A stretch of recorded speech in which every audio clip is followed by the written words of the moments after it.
بەرزان دووبارە سڵاوتان لەبێت بەردەوامین کاک ئەلیجان من بەر لە پشوەکە پرسیاری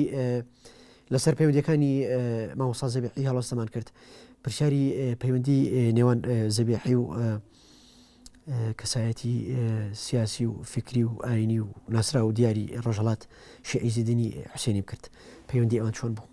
ئەوان پەیوەندێکی دوای ساڵی 79 دوای ئەوەیە کە پاسی 4 ساڵان زەبیحی دێتەوە مەهاباد و شای ئێرانی ڕووخا و شۆڕشی گەلانی ئێران کرا و ڕژیمی پالەوی تەوا بوو و ڕژیمی خومینی هاتە سەرکار لەوێدا کوردەکان دەستیان کرد بە داواکردنی مافڕەواکانی گەلی کوردستان و فرسەتێکی باش قوڵقا و شارەکانی کوردستان دروست بوو و بە ڕێبەرایەتی سەرکردەیەکی وەکو مامۆستا شیع عیزەدین کە هەم ئاینی بوو هەم سیاسی بوو هەم کۆمەڵایەتی بوو و خۆشەویست بوو لەناو خەڵکدا وەک بوو بە کاریزمایەک زەبیحی لەو سەروبەندەی داهاتەوە دەڵێن بە نوێیەتی ئەو هاوکاری کۆمەڵی کردووە زەبیحی لەو دەمەیە نە باوەڕ مەکە بەڵام دیارە برادرانی کۆمەڵی لە مامۆستا شیع عیزەدینی زۆر نزیک بوون مامۆستا شیع عیزەدینیش برادرانی کۆمەڵی کە هەمووی گەنج بوون و ئێمەمانان و ئەوانە هەمووی زۆر خۆش دەویستین و ڕابطێکی نزیکمان هەبوو بەڵام ئەوەی کە کۆمەڵە من لێرە دەنامەکەی کاک عەبدوڵای موحتەدیشدا کە لە کتێبەکەمدا چاپم کردو باسی و مۆزوعە کردووە هیچ ڕابطەیەکی ئەو تۆ نەبووە بەڵام دیارە برادرانی کۆمەڵ مامۆستا شیع عیزەدین نزیک بوون و بە ڕاهنەمود و بە ڕاوێژکاری لەگەڵ بەڕێز مام جەلالی زەبیحی کە هاتەوە دیار بوو لە حیزبی دموکرات دوور بوو نزیک نەبوو و لەگەڵ کۆمەڵەش تازە دروست بوو کۆمەڵی پێگەنج و ئەوانە بوو و نەش دەبوو بە کۆمەڵە چونکە کۆمەڵە ڕخراوێکی نهێنی بوو تازە خۆی ئاشکرا کردبوو و هەر تازە بوو بەڵام بەڕێنمونی مام جەلالی مامۆستا زەبیحی چوو بۆ لای مامۆستا شیع عیزەدینی و لەگەڵی بۆم فترەیەکی بچوو کاوکاریان کرد پەیوەندی لەگەڵ کەسایەتی دیاری ڕۆژهەڵات هەردوو کەسایەتی ناسری سوبحانی و ئەحمەدی موفیزادە چۆن بوو؟ هیچیان نەبوو ئیسلامی بوون و ئەو کاتێوانە خۆشەویست نەبوون لە ناو جەماوەری کورد بەڵام پێشتر ئیسلامی نەبوون مثلەن سەلاحەدینی موحتیدی باسی ئەحمەدی موفیزاد دەکات کە پێشوەخت کەسایەتیشی ئەی زمانی شایوا بوونەوانە زمانی شایوانە مەعارض بوون بەڵام دوایەکانە تیارێکی ئیسلامیان دروست کرد و بەداخەوە موقفیان باش نەبوو لە ناو جوڵانەوەی خەڵکی ڕۆژهەڵاتی کوردستان ناو ناوبانجیان بەباشی نەڕۆیشت پەیوەندی مامۆستا عولەما لەگەڵ مامۆستا سەلاحەدینی موحتەدی چۆن بوو؟ کاک سەلاح دیارە کوڕی حاجی ڕەحمان ئاغای موحتەدیە حاجی ڕەحمان ئاغا یەکێک لە کادر و لە ئەندامانی کۆمەڵی ژێکاو بووە و مامۆستا زەبیحیش ڕابطەیەکی دۆستانەی هەبوو لەگەڵ ئەو ڕەحمان ئاغای دوای ئەوەی کە کاک سەلاحیش لە ساڵانی 16دا تێکۆشەرانی کوردی ڕۆژهەڵات دێن بۆ شۆڕشی ئەیلول لێرە لە 60ەکاندا دیارە لە کۆی یەکتری دەبێن و بە حکمێک کە کوڕی حاجی ڕەحمان ئاغایە مامۆستا زەبیحی زۆر پێشوازی لێ دەکا و زۆر دۆستایەتیان دەبێت و دوایویش لە 79 عینی شت کە جەنابی مام جەلالی هات بۆ دیوی ئێرانێ بۆ یەکەم جار کە خۆم لەگەڵی بووم لە ماڵی هەر کاک سەلاحی یەکتریان دیت زۆر باشە لە پاش بەیاننامەی 11 ئازاری ساڵی 1970 ئیدی هەردوو باڵە جیاوازەکەی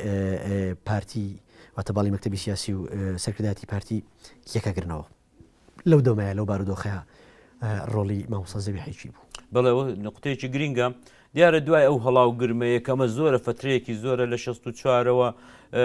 مەلا مستەفا مفاوازە لەگەڵ حکوومەت دەکا و مەکتەبی سیاسی دەداتە شاخ و شۆڕژگەر دەرەچێت و ئەوان بەجاش دادەنێن و شەڕ و براکوژی دەست پێ دەکا ئەوانە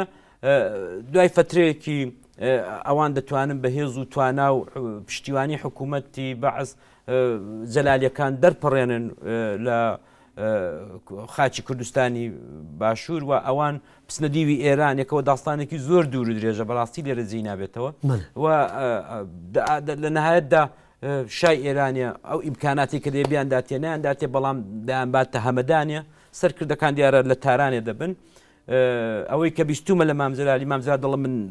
هەر دەست بەجێ ڕۆیشتم ئێرانم بەجێ هێشت بەڵام باقی سەرکردەکان و عقاید عەسکەریەکان و خەڵکەکە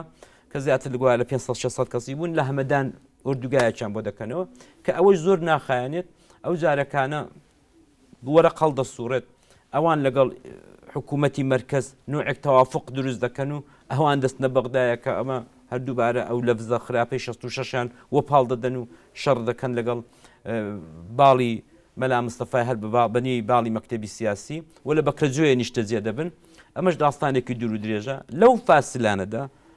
زەبیحی دەورێکی سەرەکی هەبوو لە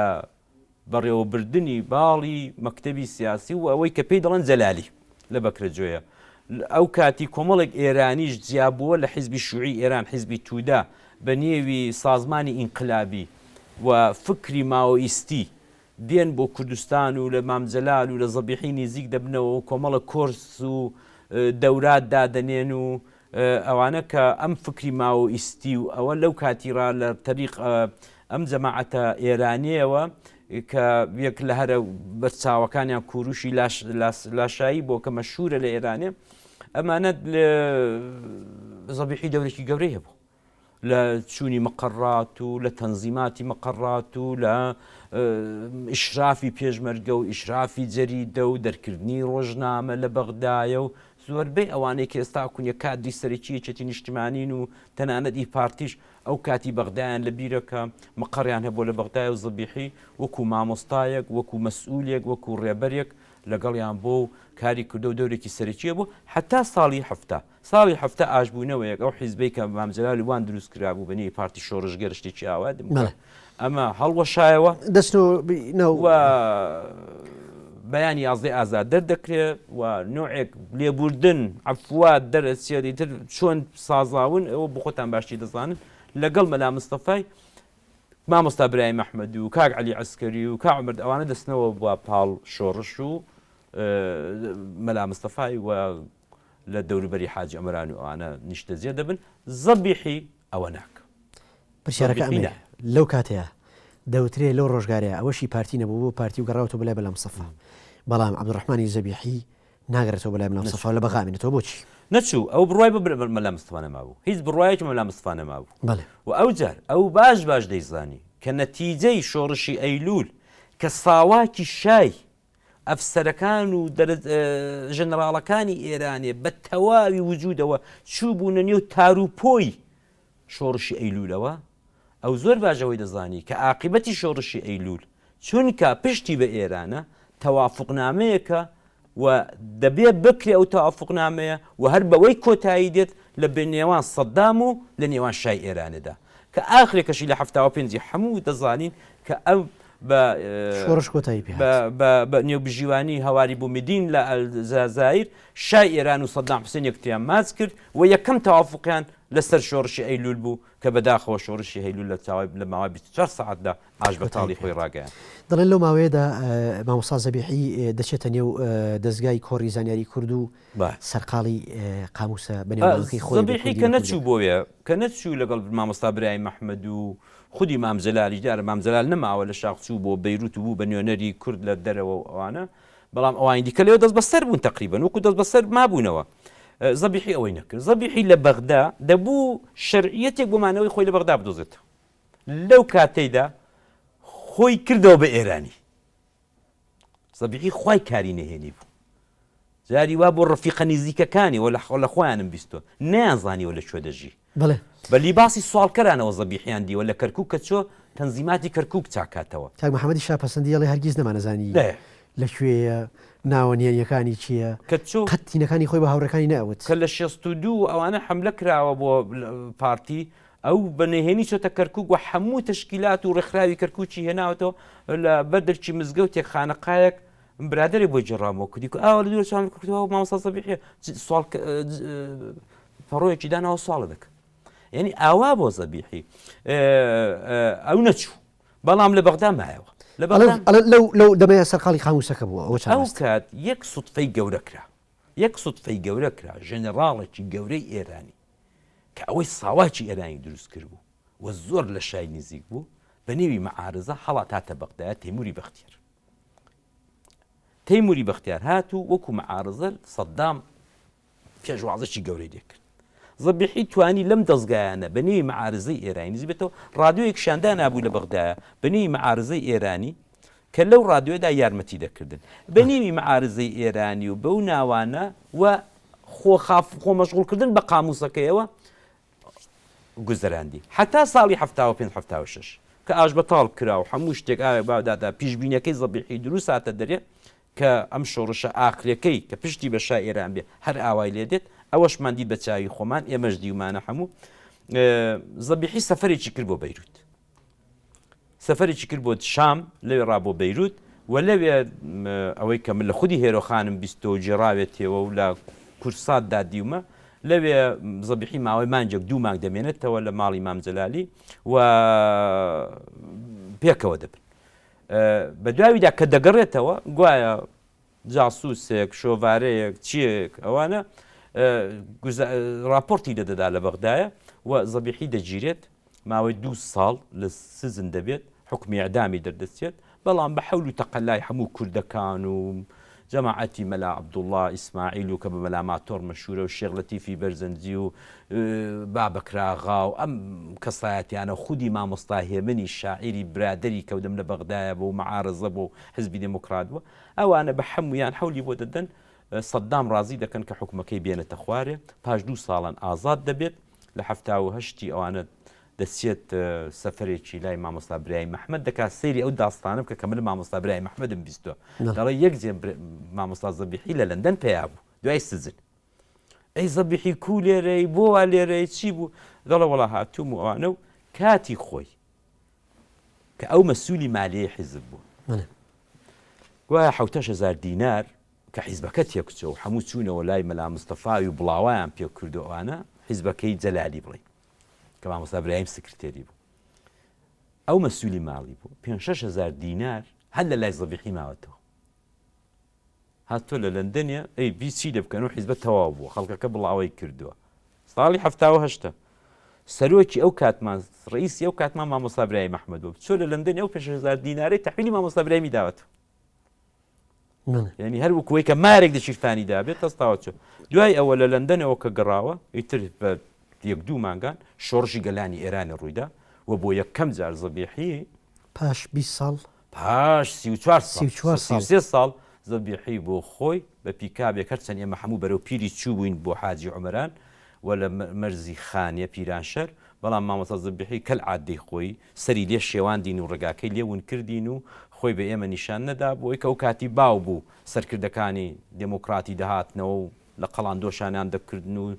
بە مزاهرە و ئەو مەراسیمەی پێخۆش نەبوو ئەو پێخۆش نەبوو ئیتر ئێمەی فریودا دیارە ئەمن یەکەم جار مامۆستا زەبیحیم ئەو دەمێ من تێکڵاوی پێشمەرگەی یەکێتی ببووم لە ساڵی 1970 کاک ڕۆژێک لە ڕۆژان کە باسمان دەکردوانە ئەوان زڵانیان کە من خوشکەزای زەبیحیم لە قەندیل و لە ناوزەنگ ئەوانە کاک زێڕۆ عەبدوڵڵا ئەو دەمە مەسوول عسکەری و مەسوولی ناوچەی پشدەر بوو پێکەوە دانیشتم کە وڵا نامێکی بۆ بنووسم دەیگەێنم کتم چۆن تۆ ئەو کات تەمەنت چەند بوو کاک عەلی 19 وەکو بیرت بێ زەبیحی لەو گەڕانەوەیە بۆ ڕۆژهەڵات بۆ ئێران سەردانی دەستگیرانەکەی نەکردووە نەیبوو ناوەڵە نەیبوو دایکم بەزمی پێدەگرێت بەڵام سەرچاوەیە گەڵێ دەستگیرانەکەی لە ساتەوەختی دروژبوونی کۆمارەوە چاوەڕێی زەبیحی بووە هەتا ساتەوەختی وەڵڵاهی ئەمە شەر بیستمانە زۆر جاریش لە دایکم بیستووە بەڵام زۆر جار دایکم بەزمی پێدەگردە و تەمەنە زۆرەی داکە هات پۆمەهاباد و هەر شەو ڕۆژە داوەت و داوەتکاری خزمان بوو دایکم دەکوت کاکەجان دەبێت ژنێ بێنی ئەوان ئەوش دەکوت باشە ڕعنا بابزانم ئەو وەزعەت چی لێدی ئەو جرزاڵانە بە مەلایانی دەکوت ئەو جرزاڵانە بەرەو چۆ دەچنجە ئەو دار بیرێکی لێ دەکەینەوە باشە بە قسەت دەکەم بەڵام ئەوەی کە بیستومە دیارە شعری شاعیر عاشقانە و شتیوای سەردەمی گەنجێتی زۆری هەیە کە ئەمن کۆمەڵێکم لە کتێبەکەدا چاپ کردووە ئەو دە ساڵی ئاخردا پارچە شعرێکی بڵاو نەکراوەی زەبیحی کاک محەممەد ئەحمەد شاسوار لە ئاسۆی ڕۆشنبیریدا بڵاوی کردبووە کە من هەر زۆرم بەلاوە سیر بوو شعرێکی زۆر مەشهوری کوردیە کە زۆربەی گۆرانی بێژەکان کردویانە بە کوردی ئەگەر کۆپلەیەکی لێ بخوێنیت سوهەیل و مشتری و زۆهرە هەمووی فدای غەمزەکەی چاوی چ تەقسیرێ لە من ڕوویداوە بە غەزەب لەکە لێم شێواوی ئیتر مەسەلەن وەرن یاران تەماشاکەن کە یارم چاوی هەڵدێنێ بە یەک لەحزە هەزار عاشق بەبێ شک ڕوحی نامێنێ ئەمە هەمووی کاسێتەکەی دەروێژ عەبدوڵڵای مەشهورە کە بە دەفلەی دەدات کە لە ئاخری هەموو کۆپلەکانی ئاخردا دەڵێ زەبیحی بڕۆ ئەحمەق زەبیحی تۆ پێت ناکرێت زەبیحی تۆ ئەحمەقی یا مەسەلەن تۆ ئەوەنێ دە ئاخرەکەیدا کە تەخمیسێک دەکات و ئەوانە مەسەن دیێرەدا دەڵێ لە داوی قەیدی زولفی تۆ زەبیحی زەحمەتە دەرچێ وتی خامی بڕۆ ئەحمەق لە ئیشقمدا نەسووتاوی باش ئەو سوورە شعرانەی هەبووە جاوەی کە بەڕاستی عاشق بوو بێت و عاشق نەبوو بێت من بیستومە وەکو تۆ بەڵێ باشە کاگعلی باسی گرتنەکەی کرد لە بەغدا و حکمی ئەعدامی بۆ دەرەچێت بەڵێ 76 بۆ 78 بەڵێ دەوترێت لەو کاتەیە وەک پێویستی لە هاوڕێ و هاوخەباتەکانی هەوڵی دەرباسکردنی زەبیحیان نەیەوە کاک محەممەدی شاپەسەندی ئەڵێ تەنها هەوڵێکی کەم کە تاام حیدی معروف بە سەدامی وتووەکە ئەویش کاتێک بۆ کە حکومەکەی سوک بۆ لەسەری ئەو ئەڵێ تاکە کەسێک تاکە خێزانێک کە لە خەمی زەبیحیا بوو لەو ڕۆژگارە بە تایبەتی لە بارودۆخی زیندانە خێزانی بەختیاری تەیموری بەختیار بوو تەیموری بەختیار بوو ئەمە عائیلێکی زۆر محتەرەم من کچی زۆر جعلەوێت گەورە نووسری ئێرانی کە دیارە زۆر لە زەبیحی نزیک بۆ 2 ساڵانی بیدایەتی هەفتا کە ئەوان هاتوون پەنابەر بوون و ژێنەراڵێکی مەشهور بوو و سەدام زۆری ئەوە بۆ هەڵ توورەکەی بۆ هەڵچنیون کە دوژمنێکی گەورەی شای دەستکەوتۆ و ئەوانە دیارە خانمی تیموری بەختیار زۆر دەسەڵاتی هەبووە و هەر ئەمیش ئەوان بیستۆ کە زۆر زوو بەگشت حکوومەتی دەستگا ئەمنیەکانی عێراقدا دێتەوە بەغدایە کە دەبێت زەبیحی کابرایەکی زانا و کابرایەکی گەورە و پیاوێکی گەورەیە من ناتوانانی لێ ئەوە بکەین و محاولێکیان بۆ دەکەم بەڵام ئەوەی کە ئەمە بیستومە لە دیارە محەممەدی شاپەسەند وا دەڵێ بەڵام خەڵکی دیکەش حەولیان بۆ داوە وەکو بابەکراغای تەهامی حیدین کە باست کرد سوزانم مەلاماتۆر شێخ مامۆستاهی ئەوانش بۆ حەلیان بۆ داوە بەڵام بتر تو بۆ خۆ دەزانین دەوڵەتی بەعس و ئەو ئەژدی هایە بە قسەی چی کردو چی نەکردو هەر باشە کە بە ساغی دەرچووە باشە ئەوترێت کە قسە لەسەر هەڵوێست و ڕۆڵی زەبیحیە لە ساتەوەختی هەرسی شۆڕشی ئەیلولە لەو بارودۆخەنە هەموارەیە هەڵوێست و دیدگای زەبیحی چی بوو سەبارەت بە هەرسی شۆڕشی ئەیلول زیارە زۆری پێ ناخۆش بۆ زۆر بەڵام ئەو تەمەناکار بوو ئەو لە زۆر کۆنەوە کە سەرکردایەتی خێڵ و دەرەبەگ و عەشیرە بەسەر جوڵانەوەی خەڵکی کوردان نەمێنێت و ئەو دڵنیا بوو کە ئەم سەرکردە خێڵ و عەشیرەت و دەرەبەگانە ئاخرەکەیش جوڵانەوەی خەڵکی کورد بەرەو ئاقارە دەبن کە بردیان تەنانەت نەیانتوانی یەک تاقە ڕۆژیش کە 100,000 پێشمەرگە لە کوردستانی عێراقیە بوو بە فەرمانی شای نەیانتوانی یەک تاقە ڕۆژ مقاومەتێ بکەنەوە نەیان کرد کە دەمانتوانی تۆ بزانت سەردەمی ئەنفالەکان بە سەرکردایەتیەکی نیشتیمانی پێشمەرگەی پارتیزان چۆن خۆی هێشتەوە چۆن خۆی ڕاگرت تاکوینێت تاوەکو سەردەمی ڕاپەڕین ئەو کاتی 75 ئەو هەموو چەکە زەبەلاح و مۆدێرنەش لە دەستی دوژمناندا نەبوو زۆر چاک دەکرا مقاومەت بکرێت بەڵام نەیان کرد بۆ چونکە ئێمە تەواو پشتماندا بۆ دەست دەوڵەتێکی بێگانە کە ئەم دەوڵەتە بێگانە دۆستی کورد نەبوو دوژمنی کورد بوو بەداخەوە سەرکردەکانی شۆڕش ئەیلول لەوایان نەزانی و بۆ زەبیحی هەتا بڵێ پێی ناخۆش بوو و هەروەکو بۆسیشم باس کردی هەر بە دوای ئاش بە تاڵدا زەبیحی دەکەوێتە سجن بەهۆی جرمی دیتنی مامجەلال و هێرۆخان لە بەیروت کاگەلی من 3 دقیقە کاتمەوە کات زۆر کەمەوە مێ زۆر بە خێرایی وەڵامی پرسیارەکانم بیتەوە ئێستا چینە سەر تەوەریشی گرنگ کە ئەویش قۆناغی گرتن و کوشتن و سەرنگومکردن و بێسەر شوێکردنی زەبیحیە کە ئەمە لایەنی تاریکی ژیانی زەبیحیە و هەندێک چیرۆکی جیاواز هەیە لەو بارەیەوە ساڵی 1970 ئیدی زەبیحی ئەسەری نامێنێ چیرۆک و حکایەتەکان جیاوازن هەندێک لەسەر چاوەکان پیان وایە گرتنی زەبیحی پاش ڕوخانی ڕژەمی پاشایەتی ئێران کە ئەو کاتە خۆی خاتە نێو کایی نێوان ململانی نێوان ڕژێمی باسی عێراق و کۆماری حکومەتی تازی جمهوری ئیسلامی ئێران دەوترێت بەو هۆیەوە ویستوێتی کوردانی ئێران لە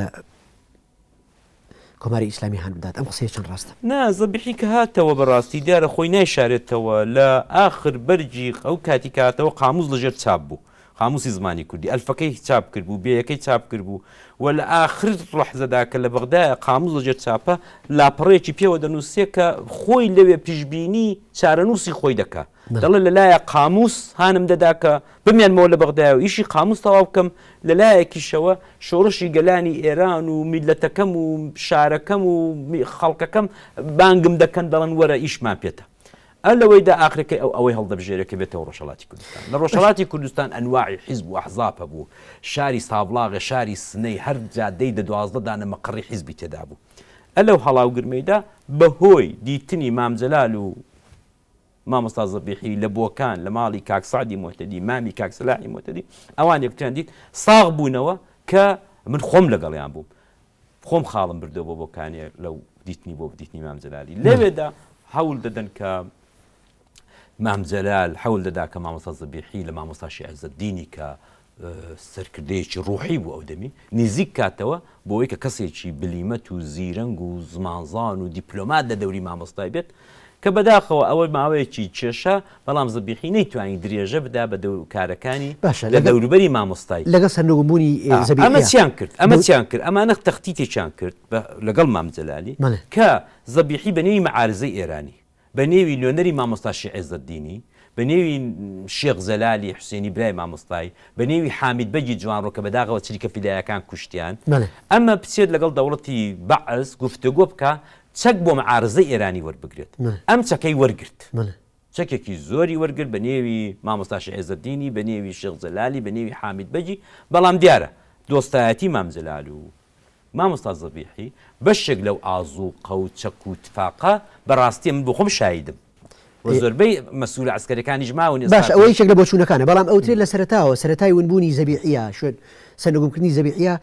گومان هەبووە کە لە تاران تیرۆرکراوە نەما داستانێکە بەداخۆ مامۆستا هەژار دەیڵێ لە هیچ ڕاستنیەوە وەڵڵا هیچ ڕاستنیاسان زەبیحی لە حەولەوە دابوو بە یەکێک لە کوڕەپورەکانمی دەکوت ئەو دەمی لە مابەت دەکوت پاسپۆرتێکم بۆ پەیدا بکە کە من بچمە تارانێ و لەوێ ڕاستەفەرێکی بکەم ئیتر ئەوە بوو هێرشی خومینی بۆ سەر شاری سابلاغ و سنە و پاوە ئەوانە نەکرا ئەو پاسپۆرتە بۆ مامۆستا زەبیحی دروستکەین زەبیحی هاتچۆکانی هەموو جارێەوە کاک زێڕۆ ماوە ئێستاکوونێ بە بەغدایەدا بوو دەچەوە بەغدایە بە قەڵازێدا و دەهاتەوە بۆ لای ئێمە دەهاتەوە بۆ ناوزەنگ بۆ شوێنێ بۆ ئالانێ ئەوە بوو لە یەکێک لە سەفەرەکاندا دیار بوو ئەو دەوروبەرە هەمویان زانی بوویان کە مامۆستا زەبیحی چەک وەردەگرێ بە نێوی حامید بەگ بە نێوی شێخ زەلال بە نێوی مامۆستاشی عێزەدینی و چەکەکان بەشی زۆری لە ناو پێشمەرگەیەکی من ئەمێ دو پرسیارکەم کاتم تەواو بووە پاش ساڵ خەباتی ئەم پیاوە وەفای شۆڕش و هاوڕێی هاوخەباتەکانی چی بوو بۆ زەبیحی دەوترێت زەبیحی یەکێک لەو کارکتەرە سیاسیانی کە لە کوردەکە هەردوو جەژنە بووە لە ڕۆژهەڵات و ڕۆژئاوا باشووریش بووە تۆ لە 1970 شوێن پێ و ڕێبازی ئەو هەڵگرتووە پێدوانی تۆ هەمان چارەنووسی زەبیحی دەبێت وەڵڵی بەداخەوە من بەداخەوە دەڵم بەڵام ئەوەی کە مێژوو پێمان دەڵێ لەو 6 ساڵی ڕابردوودا بەداخەوە ڕاستە ئێمە بە زۆریدا بەشکراوین ئەوانە بەڵام ئەو بۆتە ئەمرێکی واقع تۆ بە خۆت دەڵێ عێراقی من بخۆم دەڵم ئێرانی ئەو بەخۆی دەڵ خەڵکی تورکیا و ئەمە وەکو هاوڵاتی یەکترمان نەناسیوە بەداخەوەی وەکو زەبیحی هەمووی خەباتی خۆی بەشی زۆری بێزگە لە سەرەتاکانی خەباتی هەمووی لە پێناو باشووری کوردستان ناگەیشتە ئەندامی مەکتەبی سیاسی بوو بە مەسئولی مالیەی هەموو شۆڕژ یەکێک بە قسەی هێرۆخانی بە قسەی مامجەلالی بە قسەی برای مەحمەدی هەموو هاوڕێکانی یەکێک لە دەستپاکترین کەسایەتی ناو شۆڕژ بووە لە پارتی بووە بەڵام بەداخەوە هەر ئەو حرمەتەی دادن ئێستا چێ دەڵە زەبیحی لەیەکێک لە سەرکردەکانی کوردی عێراق وەکو مامۆستا زەبیحی باخسەیەکیان بۆ کرد ئەویش بە هەزار هەولا ئەولای من و زۆرە ملی من و خواهش و تەمەنا لە مامجەلال و لە لەندەنێ پێشم پێگرتەوە ئەوەیان بۆ کرد و یەکی وەکو ئەحمەد تۆفیقی هەمووی خزمەت و توانای خۆی لە مقابل لە خزمەت مەلا مستەفاینا بوو بە دەستی مەلا مستەفای بۆ هاوڕەکانی خۆشی تەنانەت بەڵام ئێستا ناوی دەکولەکەی تەردانە دڵنیا بن هەر ئەو مێژوێش چاوەڕێ من دەکا من لە 1970ەوە خەریکم وەڵی بە درێژای ئەو 34 ساڵی تاقە یەک جاریش تاقەی جار چاوەڕوانی هیچم لیان نەکردووە وەکو مستەفید بوون هیوادارین تۆ هەمان چارەنووست نەبێت زۆر بەڕێز کاک عەلی کەریمی نووسەر و شارەزا لە ژیانی مامۆستا زەبیحی خاوەنی کتێبی ژیان و بەسەراتی عەبدوڕەحمانی زەبیحی سوپاس بۆ بەشداری لە بەرنامەکە خۆشحاڵین بە ئامادەبوونت بەرەزان دیدارەکە کۆتایی هاتا تەوەری داهاتوو میوانی داهاتوو بەخواتان نەسپێنی خواتان لەگەڵ زۆر سپاس سپاس بۆ ئێوە و بینەرانتان زۆر سپاس بژیت